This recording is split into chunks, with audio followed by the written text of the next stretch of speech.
Hello and welcome to Fire in the Belly. Today we have myself, Mighty Pete, and we are joined by the Charlene Madden. Good morning, good afternoon, good evening, good day to you. Good morning.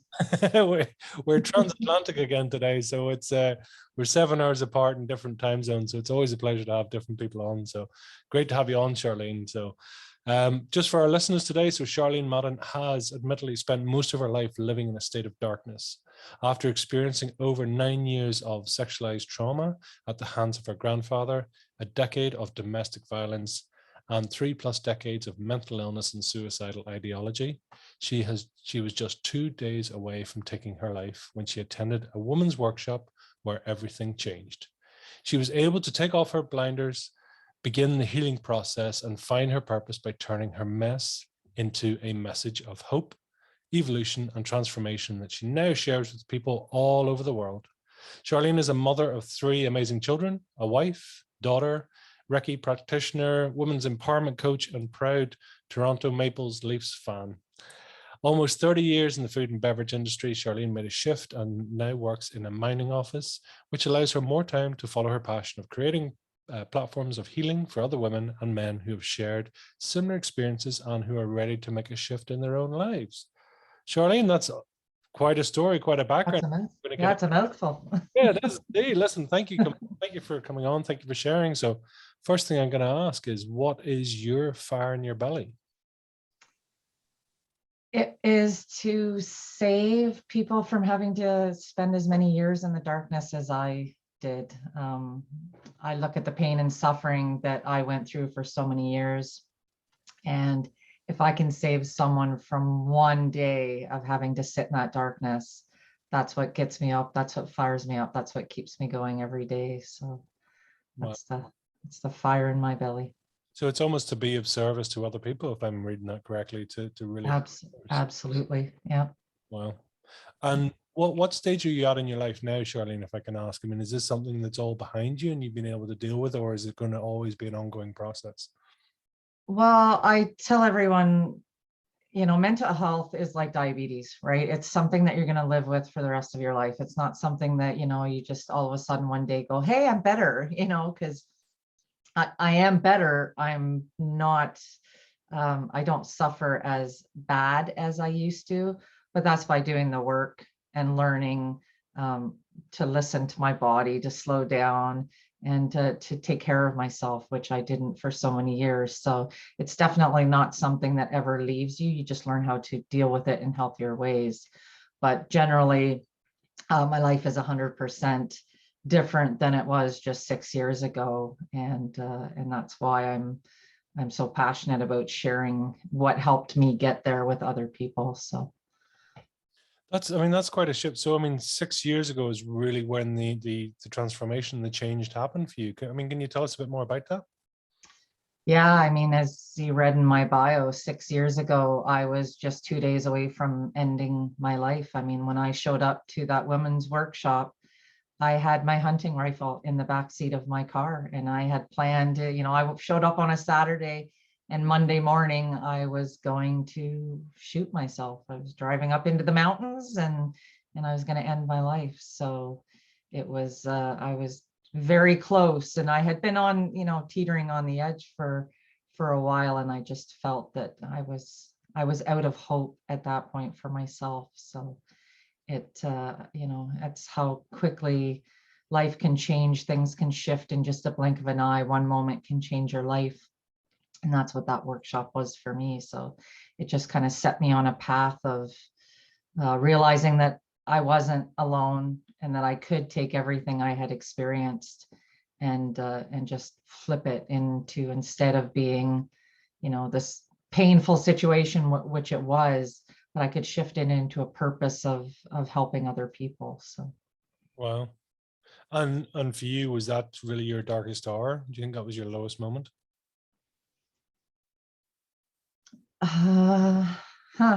Actually, you know what? I don't know if I would say it was my darkest moment, because it was probably one of the moments I felt the most peaceful in my life, as strange as that sounds, because I had made the decision So once I made the decision, everything seemed to get really quiet inside. That internal struggle and battle of life and death that I had felt like I had been fighting for so long, that fight was over. And I think I was very resigned and at peace with the decision that I had made. So I wouldn't say it was my darkest moment, but I had had a few leading up to it that led me to that point. So. Isn't it funny? Because I mean, I've heard people say before, you know, it's almost that the darkest hour in the bit that they realize that there's no more, you know, that as you say, they almost run out of everything. It also becomes their brightest moment. You know, it's because it's that transition of saying, listen, all bets are off, right? It's just like, it's different now. We've, you know, you either accepted or you've gone through, or you just, this transition process has happened now, you know. What, I mean, for you, what are the lessons that you've learned, and really, when did it all start for you? The transition to where I'm at now? Yeah, well, your original journey. I mean, when did you sort of stop being yourself as such? I mean, when did all this start coming into your life? Well, I was 3.5 when, like when I look at really when my story started, you know, back when I was 3.5, my parents had a really dysfunctional marriage. My dad was a very severe alcoholic, and he was violent when he drank. And I had 2 half brothers that were twins that were 8 years older than myself. And because they weren't biologically his, when my dad drank, they were usually the target of his violence. And when my mom got to the point where she knew if she didn't leave, chances are my dad was going to probably kill one of my brothers in a drunken rage. She made a decision to leave the marriage, wanted to take all of us. And of course, my dad said, no, you can take the boys, but you can't take my daughters. So she made a really difficult decision. Do I stay? Do I go? And she made the decision to leave, which probably in the long run saved my brother's lives. And of course, my dad being such a bad alcoholic, he couldn't raise 2 little girls. I had an older sister, 4 years older than me. So 3.5 and 7 with a severe alcoholic, it's not a good recipe for success for him. And he contacted my grandparents and asked if they would take us in. And my grandmother didn't skip a beat. She said, absolutely, we will take them in. And my grandmother, to me, was the light, absolute light of my life. She was strong, taught us to be, you know, strong and independent, work hard, you know, all these great work ethics that she taught me. And I probably learned some of them too well. And she was just absolutely amazing. She was the mom that I didn't have growing up. And as wonderful as she was, though, my grandfather was a pedophile. So it was kind of this yin and yang of, you know, good and evil really in my childhood. You know, I loved her and couldn't imagine not living with her, but, you know, dreaded the fact of being in the same household with my grandfather. So so really my journey started at that young age and just continued. I mean, we went through 9 years of sexual abuse, and my grandfather was definitely a predator of convenience. My grandmother gave to everyone else, but she took one night a week kind of for herself.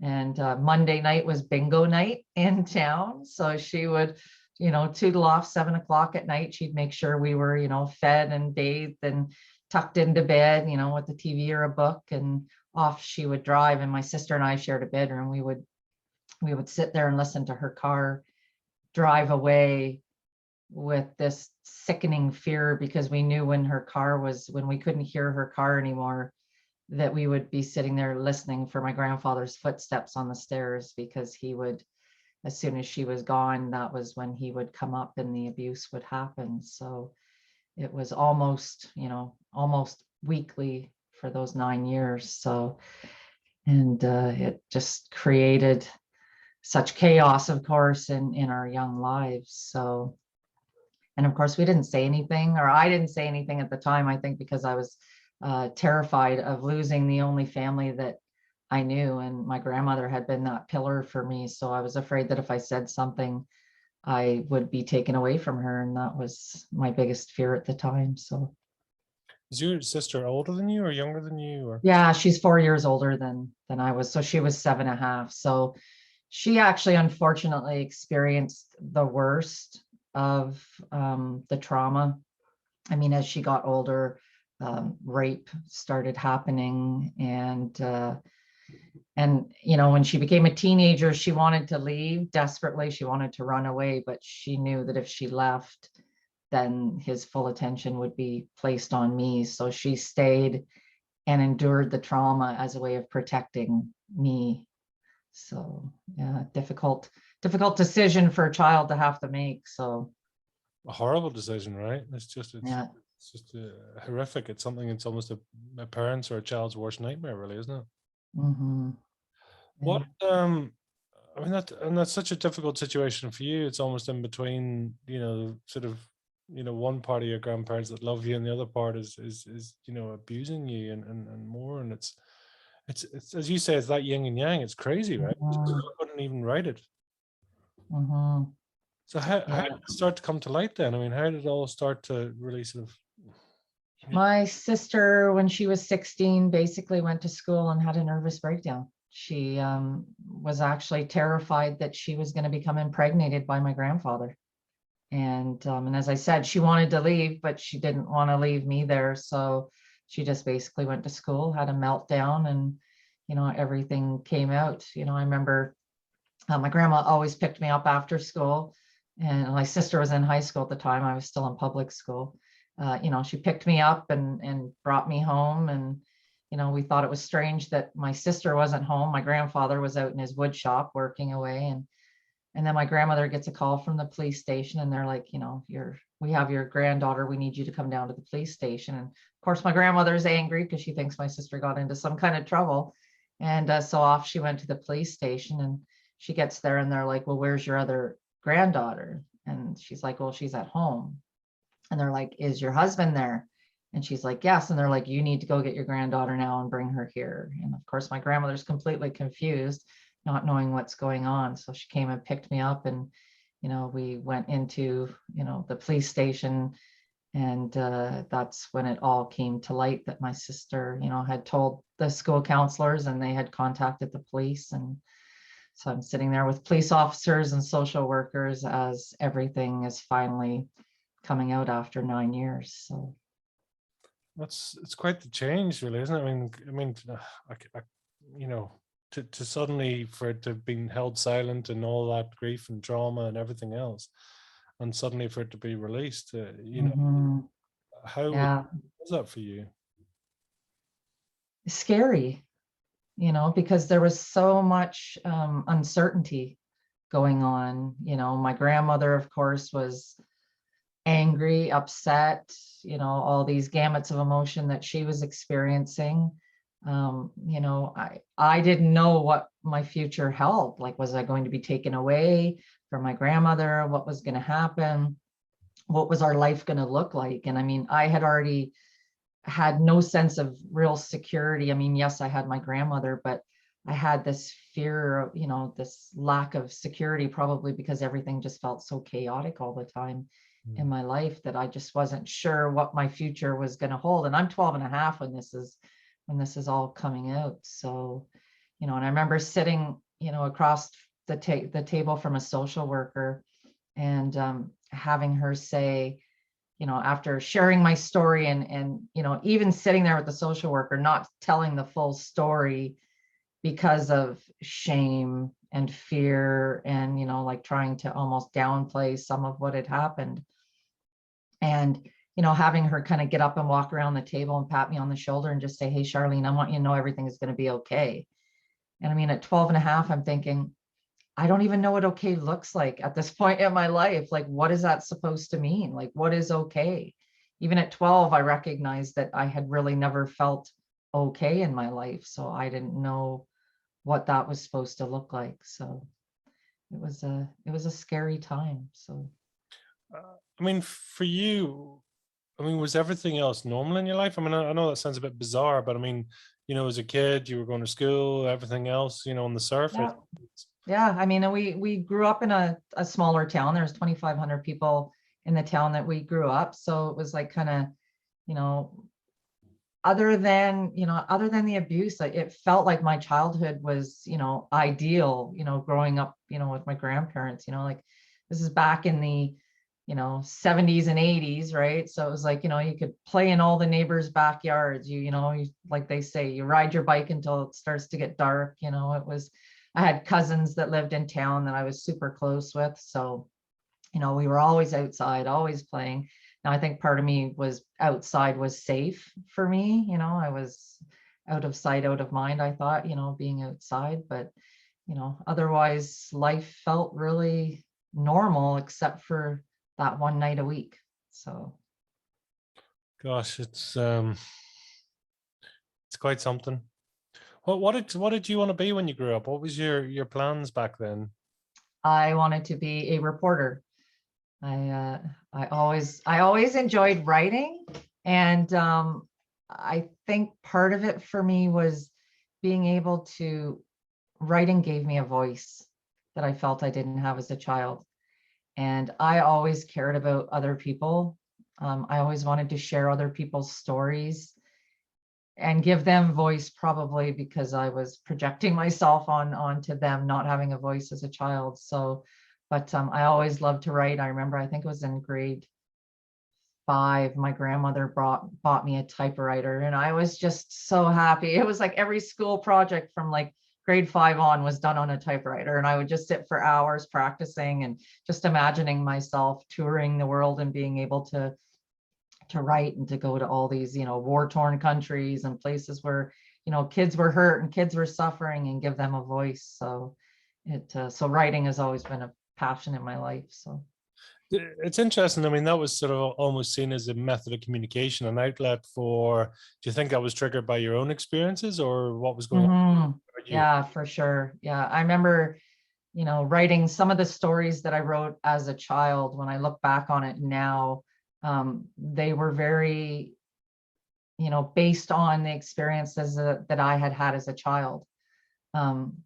Like I think the first story I remember, and I don't know when I wrote it, it must have been really young, probably grade 2 or grade 3. It was a story about a baby horse and a mama horse, and the baby horse lost her mom, and the story was called "Do You Know Where My Mom Is?" Right? And looking back on it now, I'm thinking, wow, this was a child who was really projecting the pain that she'd already experienced as a child into story. And of course, I don't know whether the teachers recognized it back then as being something, but for me, that was me putting my life and my struggles out onto paper at the age of 6 and 7. So I mean, it's like, say you look back, and I mean, how obvious do you think it was, or do you just think it wasn't, or do you think it was maybe the people weren't as observant at that time? yeah, I don't know whether it was obvious and it just wasn't acknowledged, or whether it just, people weren't looking for it. Because I mean, even when I went into high school and was struggling with my mental health struggles, becoming suicidal, and sitting with a guidance counselor and then a school psychologist, and even after all the childhood trauma I had experienced, after 4 hours of questionnaires and talking, they diagnosed me as bipolar and manic depressive at the age of 15, instead of going, okay, maybe this child's just suffering from PTSD and the trauma that she's experienced, instead of, because that's what I think the issue was. It was just easier to just label it as being something else rather than dealing with what the real heart of the issue was. So, because after the abuse came out, there was no counseling, there was no therapy, there was no follow-up.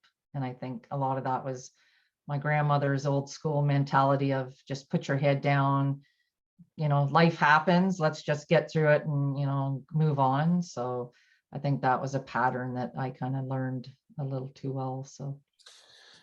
Yeah, I mean, it's easy to apply sort of current day sort of standards, expectations, everything to it, but I mean, yeah, you don't have to go back too far, and just life was just different. You used to smoke on airplanes. You Yeah. live around without a seatbelt. There's a whole lot of stuff that and I'm not for 1 second condoning it. It's just that aspect of life was very different, and Oh, absolutely. Yeah.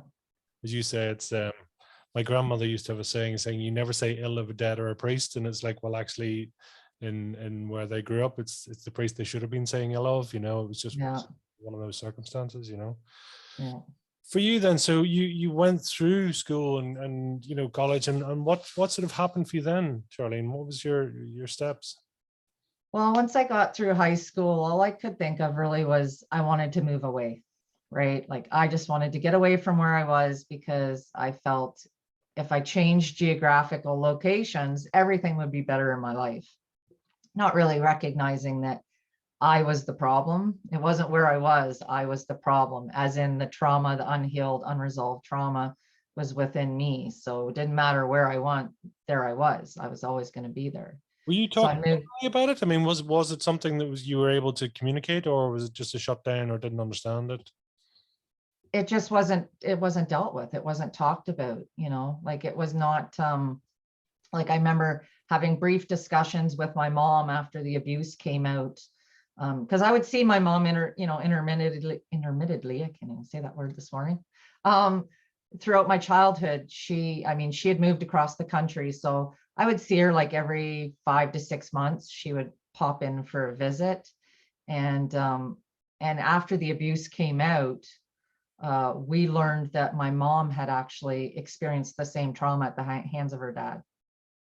So I had a lot of anger at my mom for, of course, allowing us to go live with her dad, who she knew was a child molester and rapist.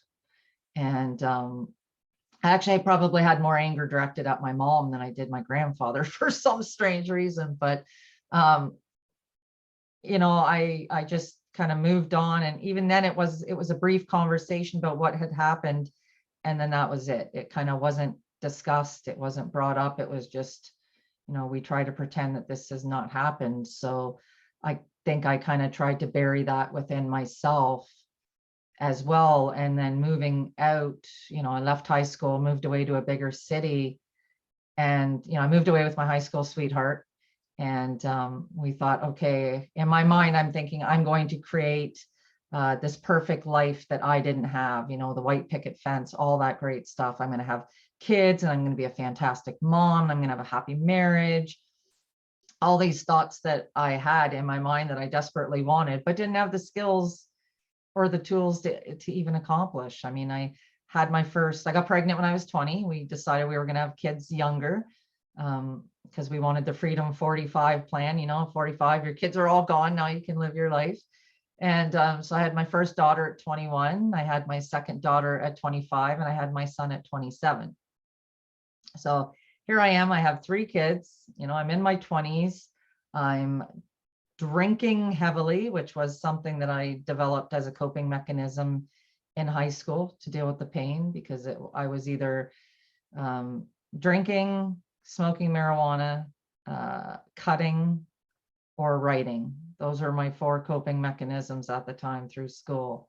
And of course, once I left school and moved away, the drinking continued to be the coping mechanism. So as great of a mom as I wanted to be, I didn't have those skills or tools to be a good mom. I worked, I was a working mom. My husband eventually became my husband.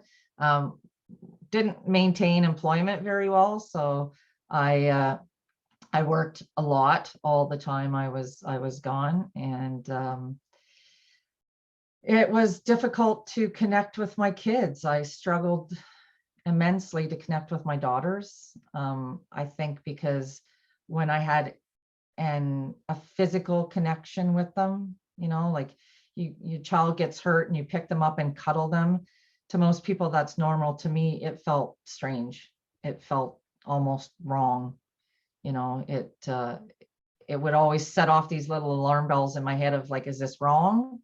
Even the simplest of actions.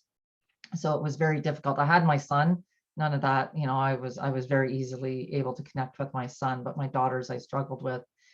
So as I'm struggling, of course, my marriage is struggling, and I'm sinking deeper and deeper into depression because I'm feeling the shame of not being able to fulfill my wants and goals of being this great mom, and I know I'm failing at it. And as I'm recognizing that, the depression is sinking in deeper and deeper and deeper, and I start contemplating suicide. And I remember sitting down at the age of 28 with my husband and saying, I think I need to leave the house. I'm contemplating suicide. I was planning on hanging myself in my house, in my entryway, and I knew it would be my kids that would find me, and that terrified me. And so I said, I'm not fit to take care of myself right now, let alone 3 little kids. I need a break so I can try to get myself together. And of course, as I was saying, my marriage was basically over anyway, so he was like, oh yeah, that sounds great, see you later. And I moved out, and I actually moved in with my mother-in-law at the time, and thought, okay, I'm going to take some time to really get myself together. But all leaving did was just sent me down a spiral of shame, guilt, all those emotions, because here I just done the same thing that my parents had done. I had abandoned my children. I was like my dad, I was letting alcohol control my ability to parent and be a good parent. So I had just repeated the cycle that I had so desperately wanted to break. And here I was just doing it again. So I struggled, and it was shortly after leaving, it was about a month after I left my husband, that I jumped into another relationship that was as toxic as I was inside. So it just created a whole nother decade of dysfunction. So Isn't it? I'm sure in hindsight, looking back, I mean, you're able to signpost it, you're able to spot almost that in yourself. I mean, how typical is it, do you think, that behavior? And understandable, by the way. I don't think it's I think it's too typical, and that's the unfortunate part. I mean, unhealed trauma has such an impact on our lives. And I mean, sometimes we don't even, the things that are happening, we don't even relate to it, because it seems so far off from what we've experienced. But trauma will impact every single area of your life. So for me, it was difficult. And I leaving my marriage and then getting into this dysfunctional relationship. And I mean, I always say like attracts like. So I mean, I got with someone who was as dysfunctional as I was. He was an alcoholic.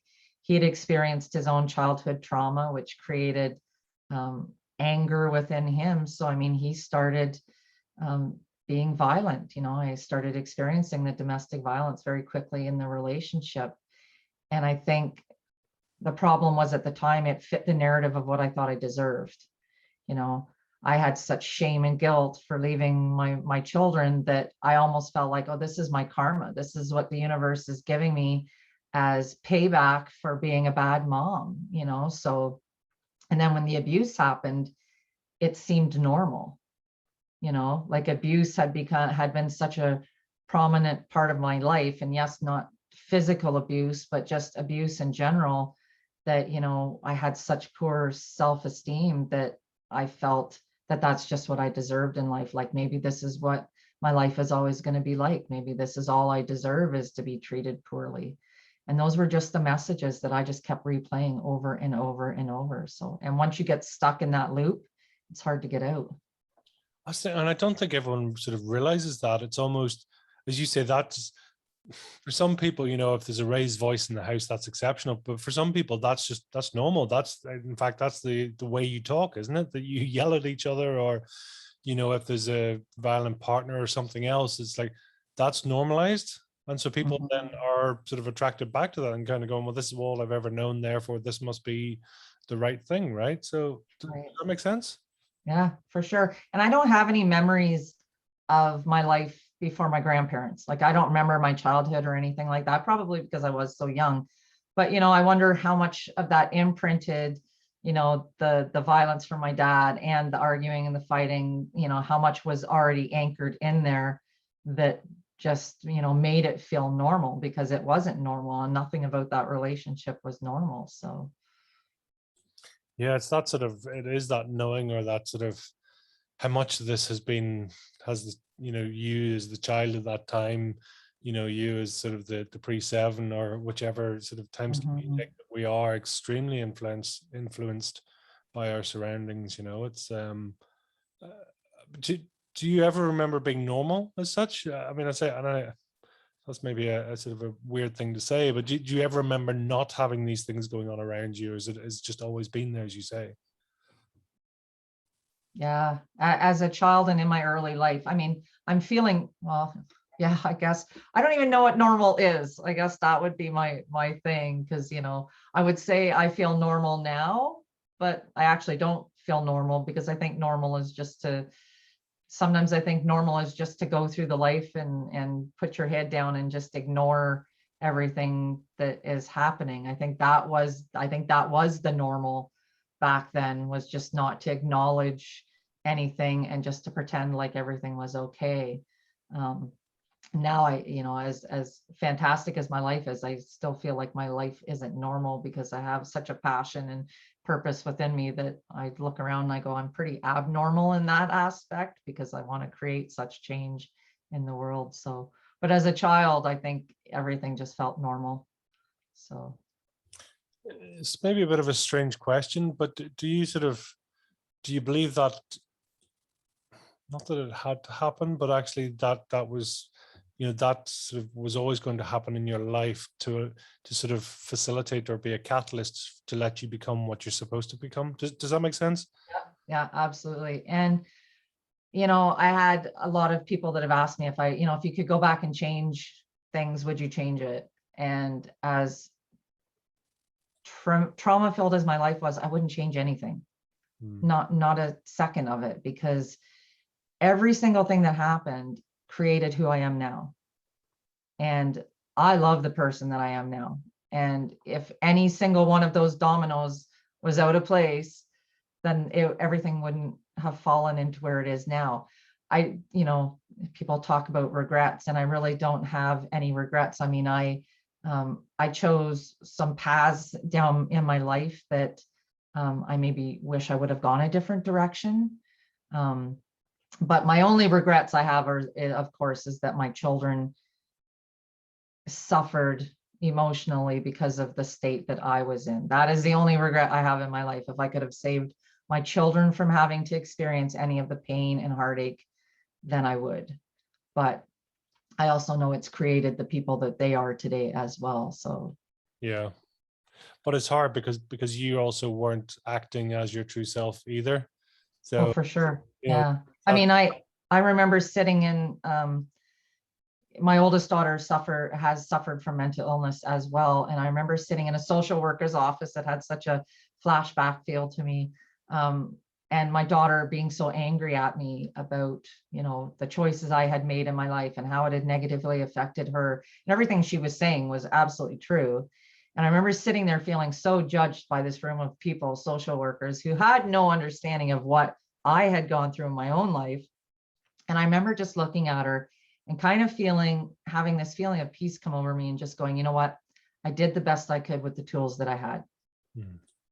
And it was in that moment that I felt like I gave myself grace for the first time, because I had so much guilt over what I had done and the choices I had made.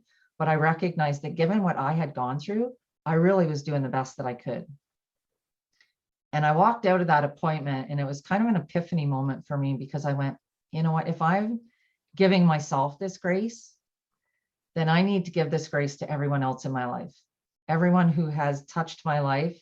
I looked at my mom and went, okay, like knowing what my mom went through as a child, she did the best she could with the tools that she had. My dad being an alcoholic and growing up in a family that was, could be violent at times. He did the best he could. My grandmother did the best she could. And even going so far as to give that grace to my grandfather, which is hard for a lot of people. But I said, I don't know what went on in his childhood to create the man that he was, but I'm going to give him that grace, not for him. I'm giving that grace for me. And it was so freeing. It was such a healing moment. So I can't underestimate how big a point that is. I think for so many people, it's because often I'd ask people and saying, oh, that, somebody has hurt them and something has happened. And if you ask them then saying, well, do you know what went on in their lives? Because people just think that this is a sudden occurrence. This has just happened. It's like 99 times out of 100 is because potentially the pattern behavior that they were used to, or something happened to them, and generally hurt people, and that's Absolutely. unfortunately and I'm not saying it's right for 1 second, but it gives another level of dimension in saying I'll never forgive them. But as you say, and I think that's such a huge point, is to say, actually, do you know what? It's understanding that they possibly had a horrific life as well, and things that happen. And that, I think, it's just refreshing. I think for many people, it almost takes away, or it just puts another dimension on it, that it's not almost against them. It's not all. And I always say, because I mean, like, people, forgiveness is a really touchy word for a lot of people. And, I don't condone any of the behaviors that were done at all. And would I say that I've forgiven? I don't know that I would say necessarily I've forgiven. To me, giving grace and forgiveness are two different things. But I've definitely forgiven my mom, for sure. But I always heard that analogy that, like, not forgiving is like drinking poison yourself and expecting the other person to die, right? Like, we've heard that. Forgiveness is, you do that for you, not for them. I mean, my grandfather was long past when I gave, that grace in my life. So, he has no idea. And I never spoke to my grandfather, from the day he was arrested. I never spoke to him after that, right? So, I did that for me. And I think that's important for people to just, if they can release any of that, because holding it is just doing you more harm than it is them.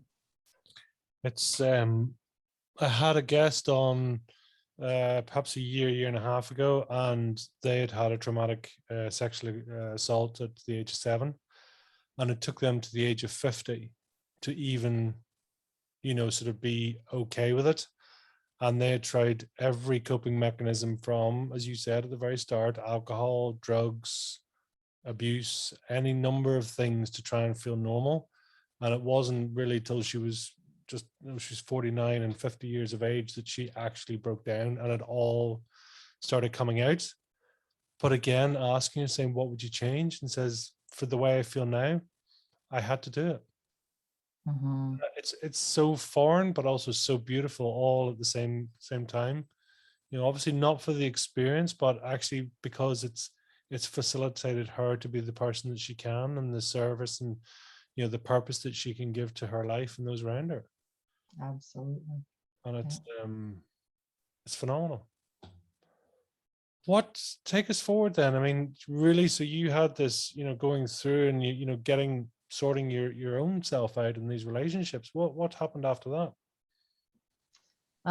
Well, the abusive relationship that I was in, that lasted, we were together for 13 and a half years. So it was a long time of abuse. And I had actually at one point had a failed suicide attempt.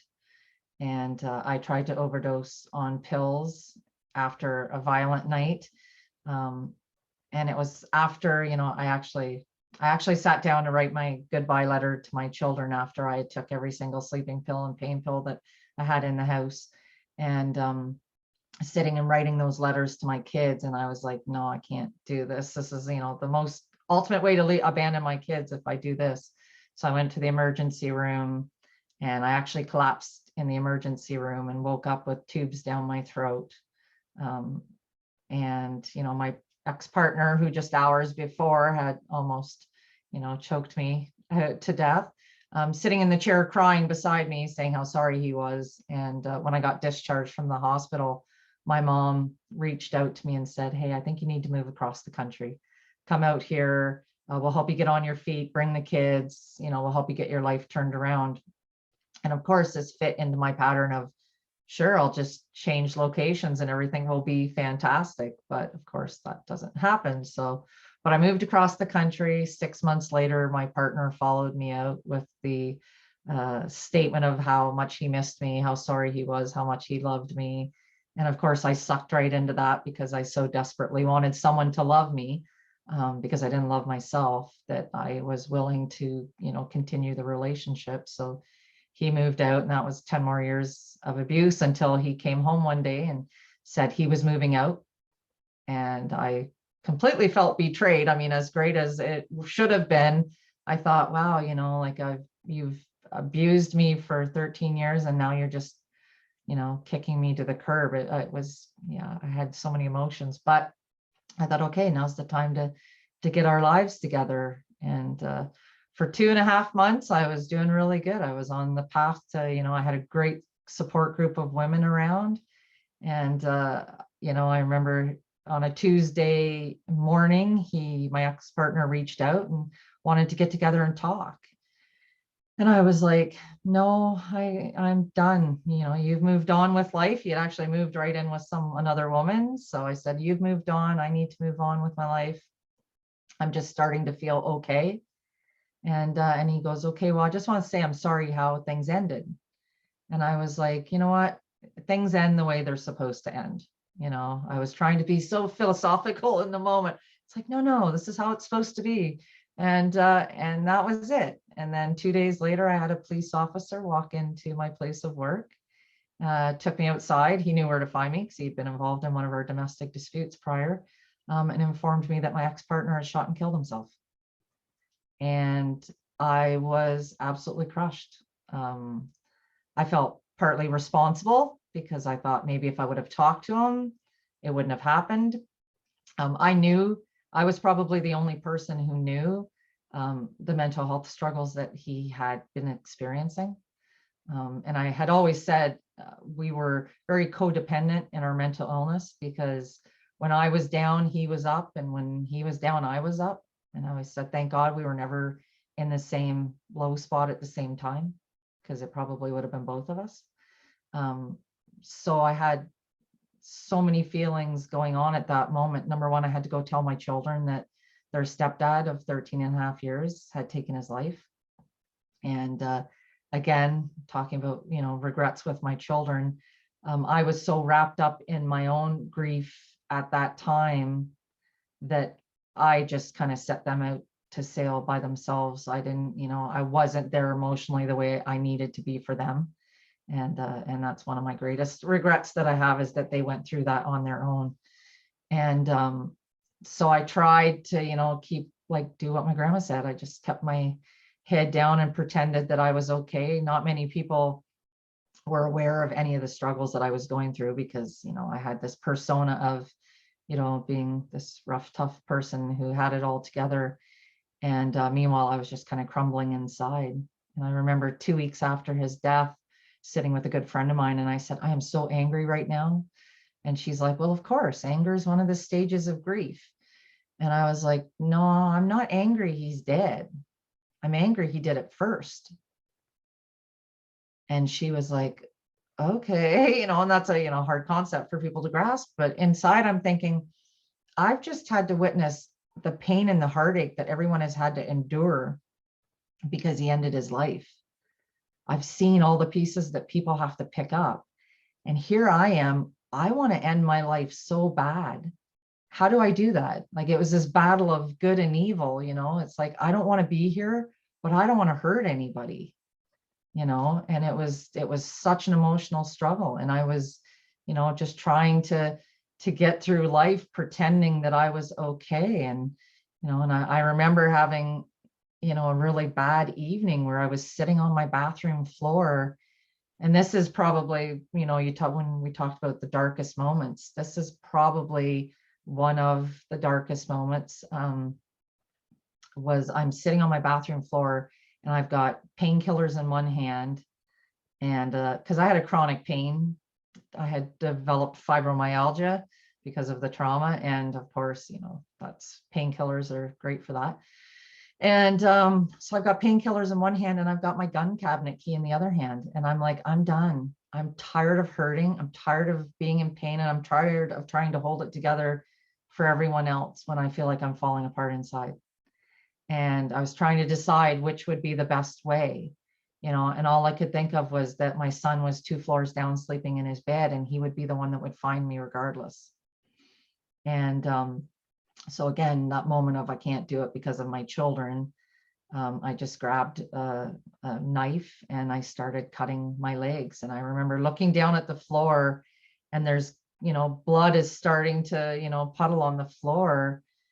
And I'm like, I can't, something's got to change. Like I'm at a breaking point where I'm going to topple over the edge, or I need to try to get help. And I thought, okay, so the next morning I got up and I contacted mental health and got in to see a psychiatrist, and thought that would be the fix that I needed. And shortly after my appointment, like my first appointment, I received notification that I was getting a life insurance policy for my ex-partner's passing. So again, the guilt is kicking in of I've just, received money because of this, right? And I'm thinking, okay, well, it's a chance to start a new life for my kids, put money away for college, and, get a house and all of this. And while I'm thinking about all of this, all I'm thinking about is that, my son is going into grade 11 at the time. He's only going to be home for 1 more year.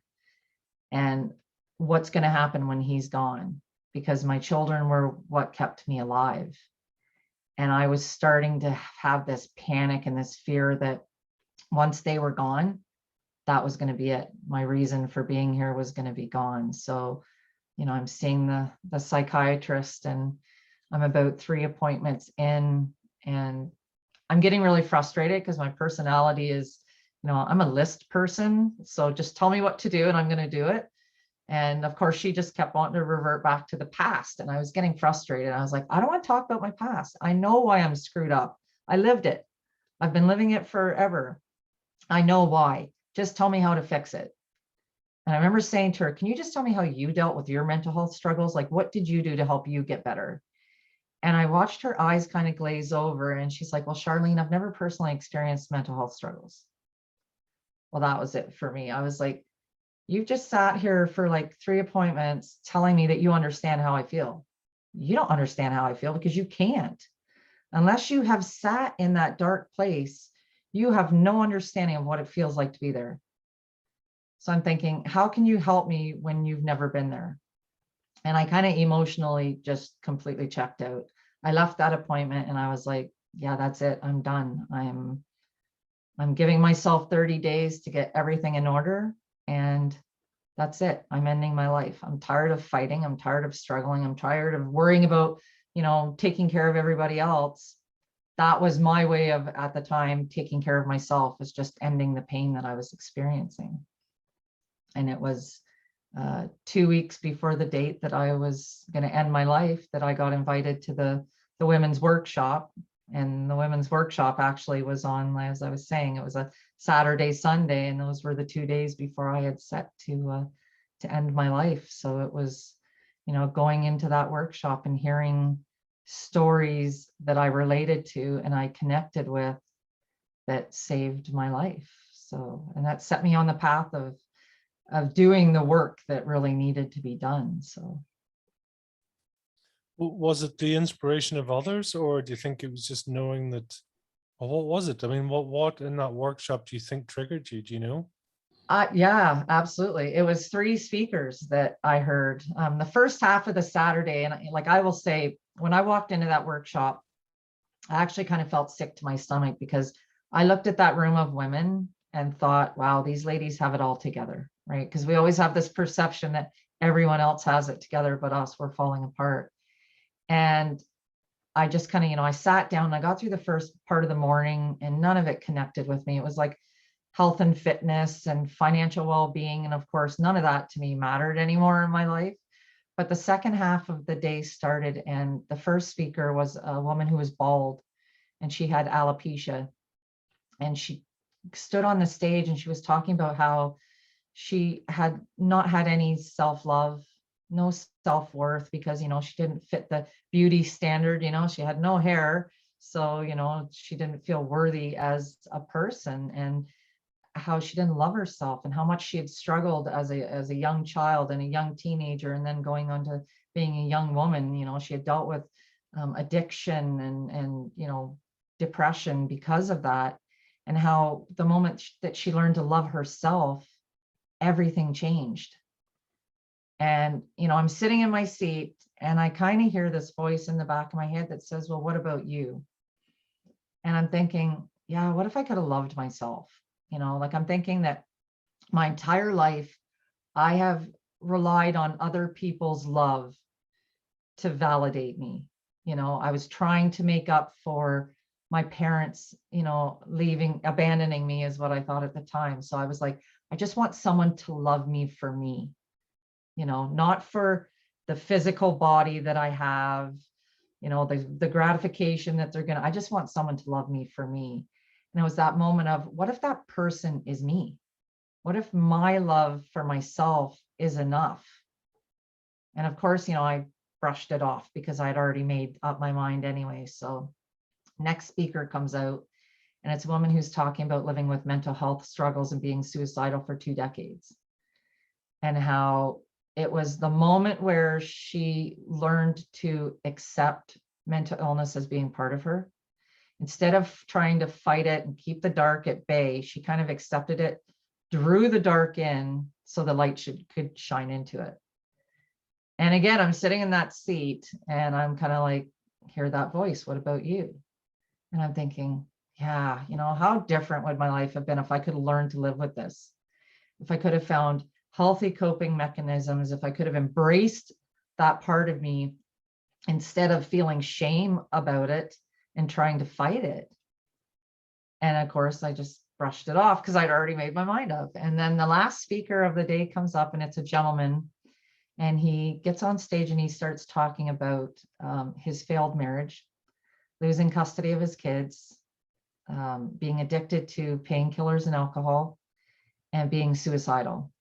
And how for an entire year, he had tried to find a perfect mix of pain meds and alcohol so he could commit suicide, but make it look like an accidental overdose, because he was in the life insurance business and he knew he had to make it look right in order to take care of his kids. And on one rare evening, his wife asked if he would take the kids overnight, which never happened. He said yes. And it was on that night that he found that perfect mix of pain meds and alcohol. And as his kids were sleeping in, his apartment, he was laying on the couch knowing he was overdosing. And as he was laying there, he kind of heard a voice that said, no, not like this, not today, there's more. And he was able to get to his cell phone. He called 911. And it set him on his path to recovery. He got clean and sober. He got into therapy, he got help. And now he was going around and sharing his stories in hopes of someone that needed to hear the message to hear it.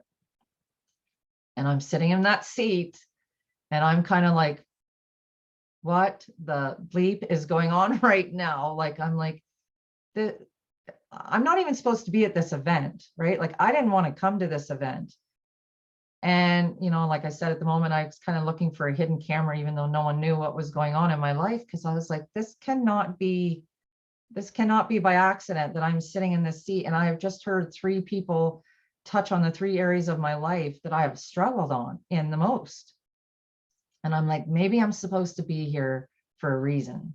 Maybe I'm supposed to hear these messages, and maybe I'm supposed to hear these messages because maybe my purpose is what they're doing. Maybe my purpose is to take all the crap that I have experienced, all the pain, the trauma, and I'm supposed to share it because other people have experienced it and they need to know that there's hope. And I think, like I always say, I knew intellectually that other people had experienced, the things I experienced, the domestic violence, the childhood sexualized trauma, mental health issues. I knew it, but to hear people so vulnerably sharing their stories, I felt this connection and this anchor, almost as if the anchor went into the ground. And I sat in that seat and I went, no, I want to live. Like, I made my decision, and sitting in that seat, that I was going to live, and not just live. I wanted to not just survive, which I had felt I'd been doing. I wanted to thrive. And I felt like I could take my story, which was that whole childhood thing coming to surface of, wanting to share a story. And instead of sharing other people's stories, share my own story. in hopes. And I went to the organizer of the event after that day was over, and I said, I would love to let you know the impact this event has had on my life, because I felt it was so important for her to know that that event had saved my life. And she, of course, and I was like, I would love to come back next year and talk at your event. And she was like, absolutely, I would love to have you come back. And I did. I went back the next year and I shared my story. And so much between leaving that event that day and to when I went back, my whole life had changed like 180 degrees. Like it had just completely shifted. We did a little exercise on fear, and I realized how much I had been allowing fear to control my life. And the activity was write down 6 things that scare you or intimidate you. Write 6 things down and then roll the dice, and whatever number comes up, do it. Just face your fear, because once you face it, you're going to learn it's not as big and scary as you think it is. So I started doing that. I started, I wrote down 6 things that scared me, and I started doing it. I took all the poetry that I had been writing since I was a child, because that was my outlet for the pain and the trauma. And I self-published a book of poetry because I thought, this is my way of showing people who I really am. This is the me that I have kept hidden. And it was me being vulnerable and kind of opening myself up. I started talking about my experiences, my mental health with people. I asked, I had such a fear of rejection that I was like, okay, ask someone out on a date. That was I think the 3rd thing on my list. And because I wanted to prove myself that if someone said no, it was okay. I was still going to be all right. I had made the decision that I was okay to be by myself. I kind of left that event going, we're okay to be alone. We love ourselves enough. We're okay to be alone. But, I wanted to deal with that rejection fear. And so I asked, someone out on a date, brother of a good friend of mine. And, I say at the time, unfortunately, he said yes, because he blew my whole attempt at trying to learn rejection was okay. But he said yes. And then we had our first date 2 months later. And then 8 months after that, we got married. It was just, I say when I left that event, I think I heard the universe take a collective sigh and say, okay, we've been waiting for you. Let's go. We got big plans. So everything started falling into place in my life. And I went back, spoke at that event. And before I got off the stage, I said, my purpose in sharing my story is just to reach one person. If I can just reach one person, save one life by someone realizing that, they're not alone and that they can get through it, everything that I've gone through is worth it. And I got off that stage and I was trying to beeline out of the room because I was so nervous after speaking and being so vulnerable that I had a woman who was in the audience stopped me. And she said, hey, Charlene, you know how you said you wanted to save a life? And I said, yeah. And she goes, I want you to know today you did. And she turned and walked away. And I was standing there, and I get goosebumps every time I tell that story. I was standing there and, of course, I'm really quiet. And then I heard that little voice that I have become really good friends with now and learned to listen to. And it says, okay, now let's go find one more. So for me, it's just that journey to find that one more person who needs to hear that story. So how does that make you feel? It makes me feel good. I know I give, I tell everybody, even talking on podcasts for me is, it's so healing and cathartic. And the healing process is not like, okay, I've healed and that's it. One and done. To me, it's a long lifetime process, right? Growth never stops. And for me, I always say, like, every opportunity I get to speak is giving voice to that little child that was inside of me that didn't have a voice.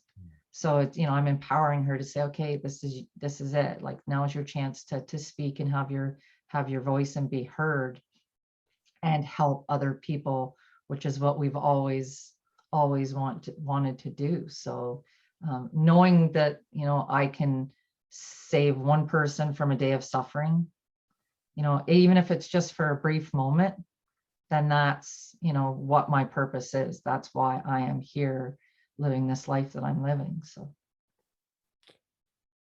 it's Do you think that's your purpose? Yeah, absolutely. Yeah, I think, I had those stirrings as a child of wanting to be a story, both being a storyteller, but also, helping other people. So I think the purpose was there. It just took going through all of those experiences to really bring it to light. So It's I don't know, I suppose when you look at it and it's a hell of a journey, right? mm-hmm, Hell of a journey. mm-hmm. But that also puts you in a very unique position to help some special and amazing people too, right? Mm-hmm.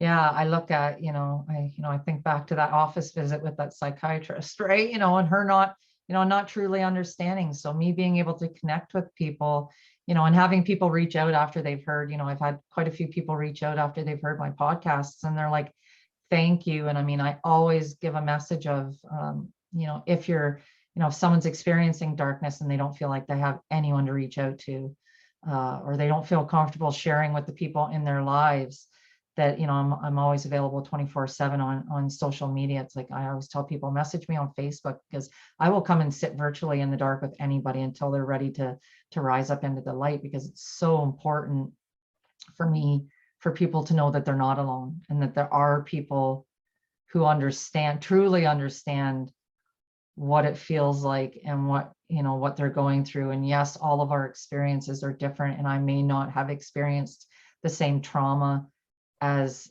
someone else has necessarily experienced, but I do understand those feelings of being alone and in the dark. So for me, it's so important that people know they don't have to be there alone.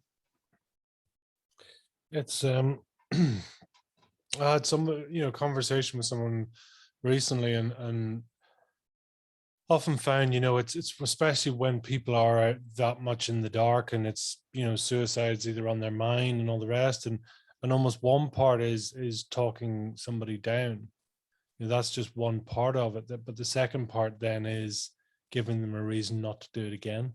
And it's two parts, right? And it's Mm-hmm. and there's a saying which I particularly like, and it is almost, your weakness can become your strength if you learn. It's like standing on the shoulders of the negative things in your life. And the first thing is to neutralize it, the second thing is to get okay with it, and then the third thing is to accept it and use it as your power. And is that, do you think now that's something that can be your power? Have you been able to sort of twist the energy and bring the momentum to that stage in your life?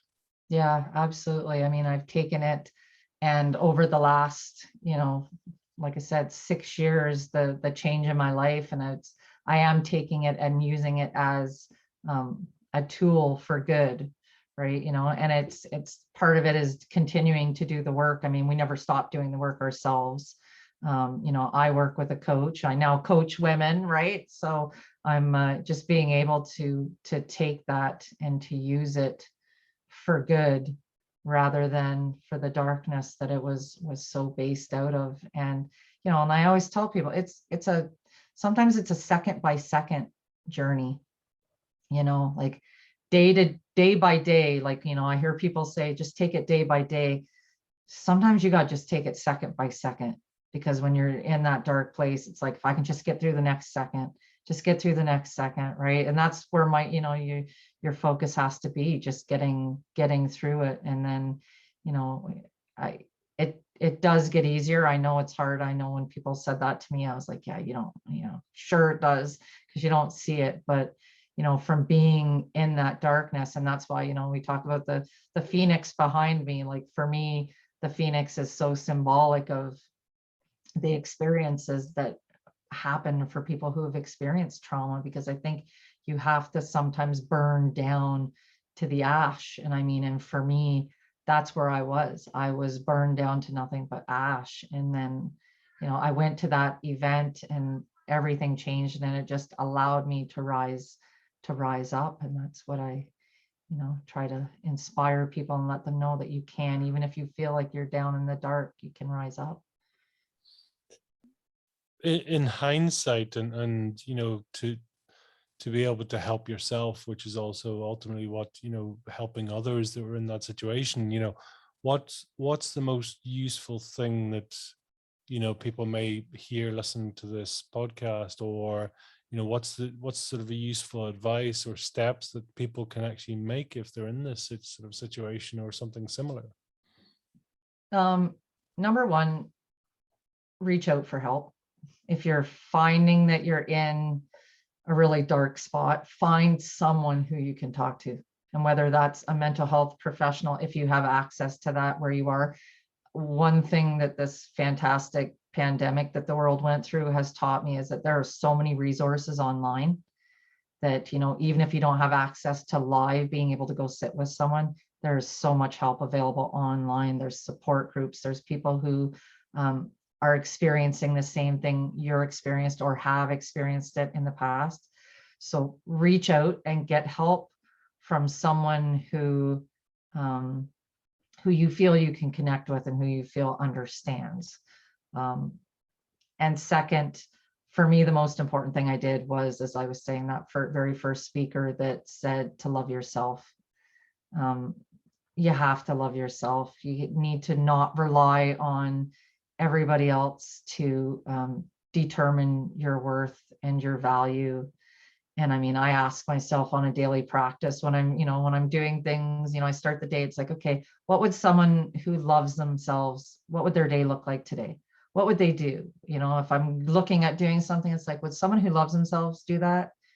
So it means I usually only have a small piece of cake rather than a really big piece of cake. But it's just loving yourself, because once you can love yourself enough, you'll set boundaries, which are so critical. And the boundaries are not just for other people.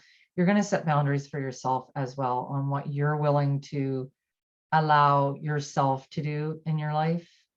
And I think sometimes those boundaries are more important than what we allow other people to do. Like, I have very clear boundaries in my life on who I let in, what I let in, and what I put out into the world. I mean, it's never going to be perfect. And I think what, people need to understand is society gives us this perception that we have to have it all together all the time. And I'm here to tell you that's not true. You don't have to have it together all the time. It's okay to not be okay. And and again, that's the grace I gave myself, was the understanding that, you know what, Charlene, if you're having a bad day today, it's okay. Like, don't judge yourself for having a crappy day. Go through it, get through it, and let's move on from it. The next day, tomorrow is always a new day, but it's like, you don't have to have it all together. And if you need to take a day, take a day. If you need to take a week, take a week. If you need to take a month, take a month. Do what you need to do to be okay for you. But that comes from understanding that you need to love yourself and take care of yourself first. Is that, and I love that. The fact, can you categorically now say that you like yourself and you love yourself? Oh, absolutely. Absolutely. Yep. Yeah. What's your values now, Charlene? I think my values are the same as they've shifted a little bit, but I've always believed in, number one, looking after other people. For me, that's a huge value for me, is we need to sometimes take our eyes off ourselves and look at, yes, I take care of myself, but part of me taking care of myself is honoring that part of me that wants to help other people. And so being able to be honest and transparent with the experiences that I've gone through, and even that I go through on a daily basis, being honest and being myself and saying, this is me. If you don't like me, that's okay. I don't need you to like me, but, I need you to like yourself, right? That's, the message that I try to put across, especially the women that I work with. It's, not everybody's going to like you. Not everybody's going to love you, and just accept that. And I am still, working hard is that one value that I've learned from my grandmother that has just really stuck with me. So I work hard at what I do and anything I do in my life. I surround myself with people that lift me up, not pull me down. I'm very selective of who I allow to come into my bubble and who I share my energy with. And I think that's so important, because I think sometimes we need to purge toxic relationships out of our life, and it's hard for people. Even family, I've cut ties with family. If it's not beneficial to me in my life, then I have to protect my peace at all costs. And that has become, my number one mission. And again, giving back and being of service is important. That's why I created that workshop that I attended after I spoke at that event. She canceled the workshop. She didn't do anymore. She was kind of burnt out from doing them. And I remember sitting the following January at a goal session and thinking, it's really too bad that these workshops aren't happening anymore, because I know the power that they can have. And hearing that little voice in the back of my head that said, well, what about you? And I was like, yeah, what about me? Why don't I start a workshop? So now for me, it's, I host that workshop once a year, and it's my way of, paying tribute to the event that saved my life, and, giving homage to the power of story and the power of connection. So just being of service is so important to me. So it's so beautiful, isn't it, to sort of give back, and as you say, to be of service, and to help other people, yeah. What's Powerful. a two-part question? I mean, what are you capable of, and what's coming up for you now? What am I capable of? Whatever I set my mind to. I believe that the only limits that we have are the limits that we place on ourselves. I mean, my goal is to one day share my story on a Tony Robbins stage. That is my goal, is to stand up there. And that's just stemming from my desire to create impact to as many people around the world as I can. And, if I would say my goal is to impact 1 million lives, I would even think that is too small of a number, because, I want to impact anybody who's ever suffered from mental health struggles or, childhood trauma. I want to break the stigma of that. I want them to know that, they're not alone. There's, they've not done anything wrong, but they don't have to let that control their lives. So, yeah, what am I capable of? Anything. What am I doing now? Lots of podcasting. I kind of slowed down. I was doing quite a few there at the beginning of the year, but podcasting is an amazing opportunity to get out and share my story and connect with other people that are creating impact in the world, which is so important to me, because I want to, again, I talk about surrounding yourself with people who are change makers in the world, and doing things of service. So for me, being able to connect, meet so many different people, meet people from Ireland. I've spoken to people in Australia and the Netherlands and Germany. Like, I think of all these, these connections and all the places in the world where, the impact is being created.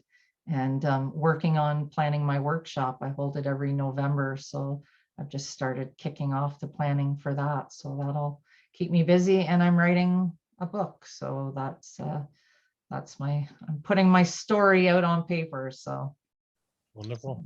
And that's an amazing service, that people can see it in different formats, because some people are listeners, some people are readers, some people are watchers, and that's what we do, right? It's just, and I love that when we get over ourselves and we say, listen, what I think about myself or what I think about the thing is almost nothing to do with me. It's the the ability to resonate with somebody else, or to make it okay for somebody else to speak up or say or do whatever.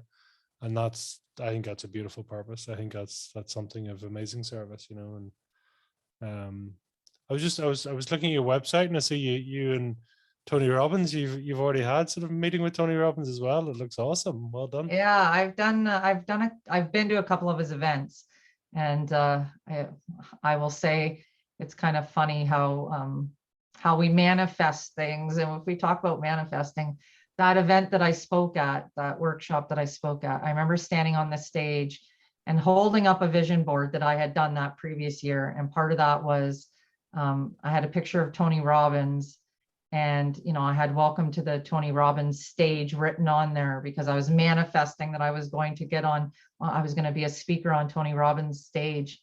And then the following, I forget, so the next year when he came back to the area that I was in, I went to his event. And of course, I believe in investing the money to be, I was front row. Like I believe proximity is power. So I want to be right up front and feel that energy. And so I'm up front at Tony Robbins, and he's looking for someone to come on stage to do a little body language exercise with. And he points at me and says, come on stage. So I get to go up on stage with Tony Robbins, and I'm doing this activity with him. And then they did a meet and greet afterwards. So I got to do a little quick photo with him there. And, and he thanked me for coming on stage and playing all out. And I remember driving home after that event and not really thinking about it at the time, but driving home, and I was like, wait a minute, I was just on stage at a Tony Robbins event.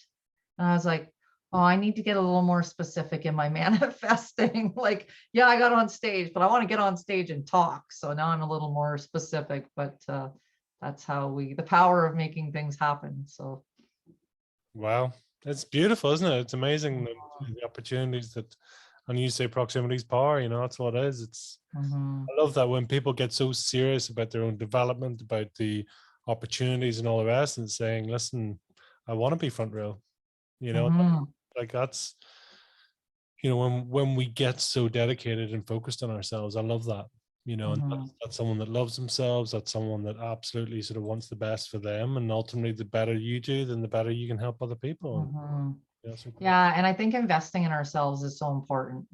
And I don't think people think of it that way. People will go spend, they'll go out to a night at the bar or the pub, and they'll spend, $100 going out, and they don't blink an eye at that. But you ask them to spend $100 on a master class or a training, and then they're like, oh, I don't know if I can afford to spend $100. So for me,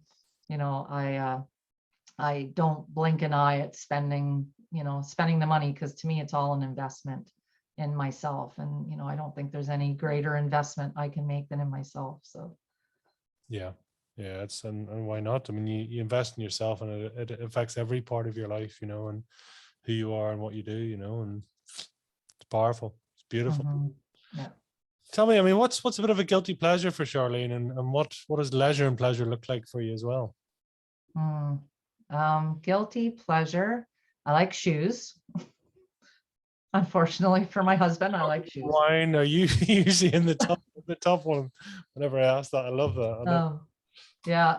Other than that, I live on, I'm on almost 6 acres. I have kind of like a little, I would call it a hobby farm, but it's more of a full-time job most of the time. So, but I have 3 dogs, a cat, and 5 goats, little pygmy goats.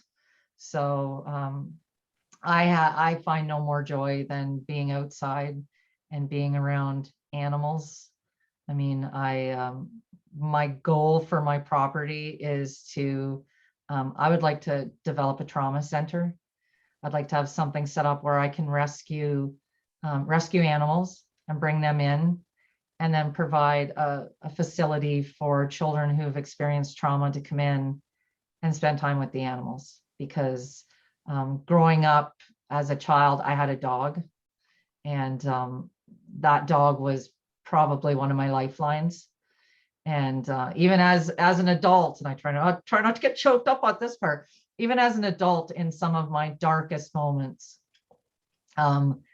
my dog was there and probably kept me alive. I say that my dog doesn't understand that he probably saved my life sometimes. So for me, understanding the power that animals have in creating healing for people is huge. And I think children being able to connect with an animal, and I know I had a lot of conversations as a child with my dog that I didn't have with adults.